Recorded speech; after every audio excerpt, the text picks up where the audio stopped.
C'est grave si l'enfant y tient le crayon comme ça. Dans cette vidéo, je vais t'expliquer les enjeux de cette position du crayon et je vais te présenter une stratégie avec un bracelet élastique que tu peux essayer. Dans une prise du crayon dite idéale, optimale, et j'ai nommé la prise tridigitale dynamique du crayon, il y aura 3 doigts. Maintenant, il y a aussi la position du crayon. Donc, si le crayon n'a pas le bon angle, si l'angle est trop vertical aussi, le crayon est en appui sur la face latérale de la première phalange de l'index plutôt que dans la commissure du pouce. Je ne tire pas tous les bénéfices que je pourrais tirer d'une prise du crayon et ce qu'on veut ultimement, c'est que la prise du crayon soit dynamique. Et lorsque le crayon il est appuyé sur l'index, ça rend la prise plus statique, ça rend un petit peu plus compliqué justement le dynamisme de la prise du crayon. Donc, si on peut ramener le crayon dans la commissure du pouce, on va nécessairement être avantagé. Une question que se pose toujours l'ergothérapeute, c'est pourquoi? Pourquoi ça arrive?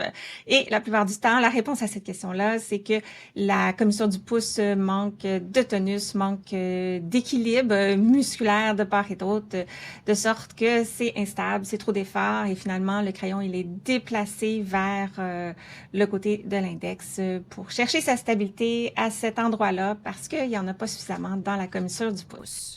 En ergothérapie, on approche les défis de 2 manières différentes. Donc, on a l'approche bottom-up qui est on développe les capacités qui sont nécessaires au développement de la musculature, de la dissociation, de l'appréhension du crayon que l'on souhaite.